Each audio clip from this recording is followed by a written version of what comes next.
We have breaking news. A neighborhood is evacuated because of a large commercial fire burning in Portsmouth. The blaze is burning here on Seaguard Avenue. That's near where Greenwood Drive meets I-264. 13 News Now reporter Chanu Her live on the scene with the latest. Chanu.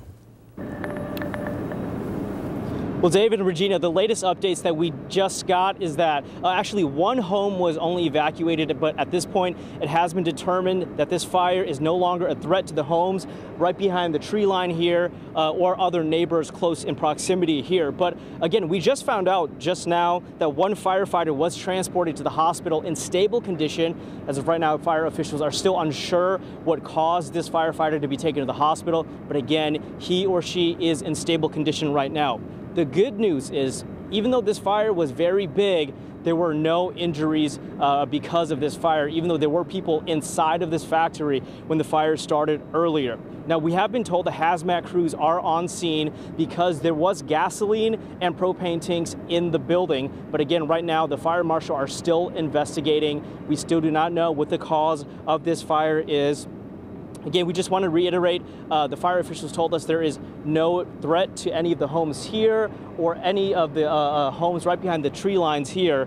Right now, fire officials are just monitoring this and they're in a defensive mode. So they're just watching and making sure that the fire doesn't spread or reignite. As right now, as far as the building goes, the walls are standing, but the roof is collapsed. So fire officials are deeming this building a total loss. We'll bring you more updates here on 13 News Now as we find out more. Live in Portsmouth, Chanu Her, 13 News Now. A mass shooting at the Oceanfront, the second shooting in the resort area in as many days. Even more frightening, police say this morning's gunman did not have an intended target. New at 6, the moment Virginia Beach police realize they have more than one victim on their hands. 17 dispatch, we have a second gunshot wound to the abdomen also. Have a gunshot wound right across the street. We have 4 victims. Moments after, 4 victims turned into 6. 13 News Now reporter Allie Weatherton is at Atlantic and 18th where it all went down. Witnesses describe the scene as scary and chaotic. They say they were just walking right here on Atlantic Avenue when they heard gunshots.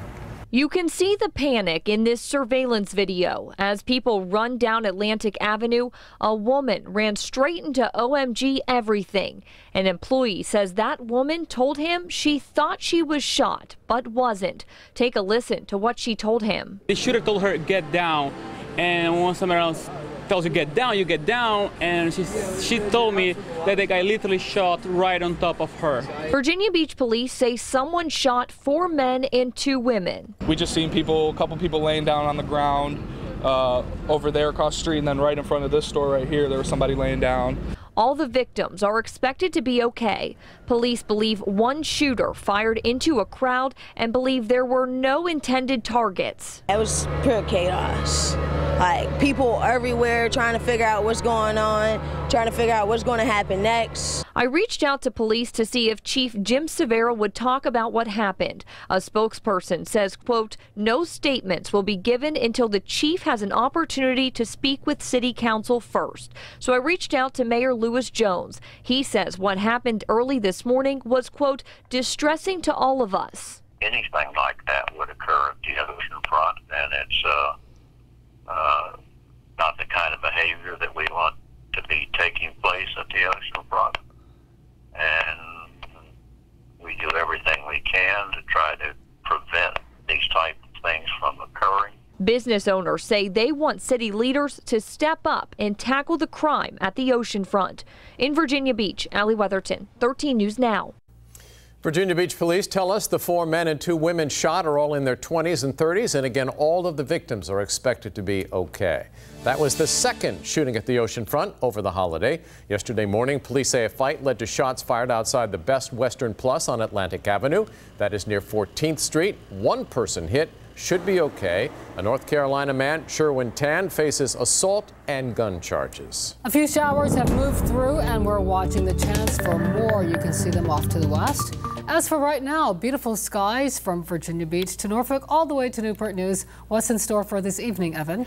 Well, I think for most of us, the rain will be done with, but we're still tracking a few of these showers working their way through parts of the Dismal Swamp. Back into Gates County, little showers popped up over Franklin. They've been fairly isolated and small showers as we've gone through the day today, working their way off towards the west-northwest. We'll zoom in, and again, you have to get even closer to see some of these showing up. Stretch from just parts of Chesapeake and the Dismal Swamp south of downtown Suffolk into Gates County and Hertford County. Had a little shower up around Craney Island a little bit earlier, one here south and east of downtown Suffolk. A few more popping up across Gates County and Hertford County around Winton, and here over towards Petty Shore and up towards Buckland and east of Gatesville. And a little shower has popped up just recently, just here around Franklin, south of there and near Kingsdale. So we'll call for an isolated shower too as we go through the evening. The other big story, those temperatures were well up into the 80s right now. And when you factor in that humidity, it still feels like 101 degrees. So it is a hot and muggy afternoon. It'll be that way through the rest of the evening as well, though temperatures will be dropping over the next few hours down to 78 degrees by 11 o'clock, and just that outside chance at one or two more isolated showers. Another day with afternoon showers and storms tomorrow, likely more of them, and then a big drop in temperatures this weekend. I'll have that forecast coming up in a few minutes.